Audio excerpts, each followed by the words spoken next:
Good morning, everyone, and happy Father's Day to all the fathers. The gospel today came with a very strong message for self-reflection.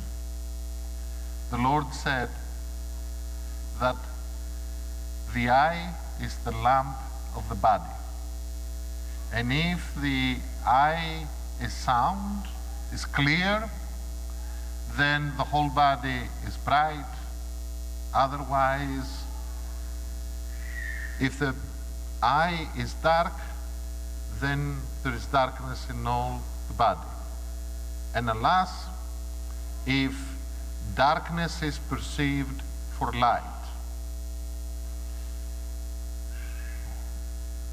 As we celebrate today Father's Day, let's take the opportunity and refer to fatherhood in the church, to the fathers in the church.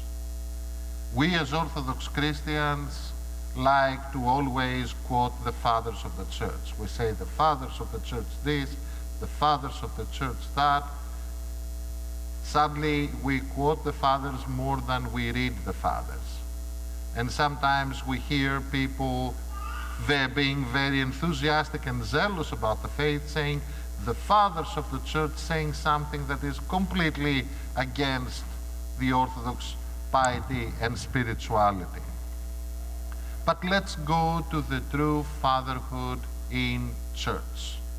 The true fatherhood that derives from Christ, derives from St. Paul's understanding of fatherhood, that though you might have 10,000 teachers, you can only have one father.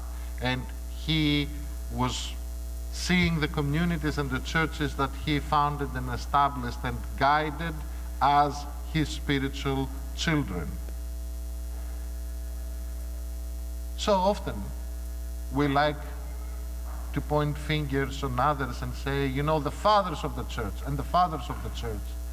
The greatest example of the fathers of the church is that they were very harsh to themselves, but very kind and very genuine to other people.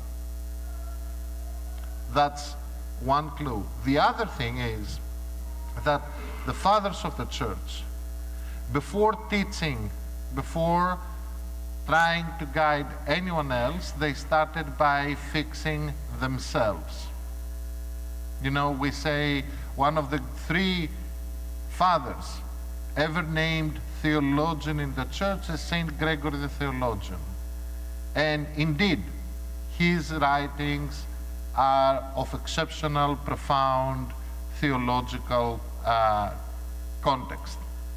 However, if we go and see the life of Saint Gregory as described by another saint of the church, Nicodemus the Athonite, we read this line, that Saint Gregory reached up to such a great height of theology that he was able to know himself.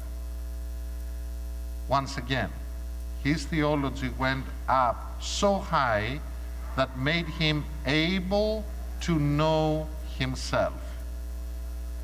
Now, modern psychology suggests that when we accuse other people for something, it's most of the times a projection of how we feel. If we think that someone might be, for example, a liar, it's because we have thought to say a lie now or then or some other time in our life. The Lord said that, and it is recorded in the Bible for 2,000 years, but I mean, some people will pay more attention to modern psychology because, yes, how much of value is when God speaks directly to the people? You go figure. So we take that inspiration, however, from the Bible. We do not expect the modern psychology to say us so, although we do appreciate very much what science does for our world and for our civilization. So we project on others that which exists on us, which takes us back. That if the eye is dark, then the whole body is covered with darkness. Do we like the world that we live in? Do we think that this world could be a better place?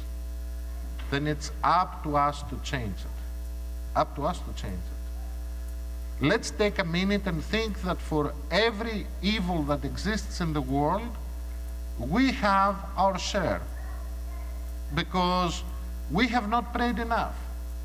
Because we have accommodated sin and evil in us for so long. And today is the day to rethink about that. Today is the day of freedom. Today is a unique opportunity to take ourselves back, to break free. And once, not to think how the world wants us to think, how other wants us to think, how the mainstream wants us to think, but we have to stand up and think in reflection to our Creator, to whom we were made after to be His image and in His likeness. Let's take this great lesson from the Fathers. Kindness, joy. In the epistle, we heard that the love of God is poured in our heart through the Holy Spirit. So this love comes with great joy even when we're being tested in trials and tribulations and hardships. So kindness, joy, and then if we need to be a bit harsh or a lot more harsh, let's do that to ourselves. And let's keep it to ourselves. Then we will clean our eyes, then it will be light within us, and hopefully we will be able to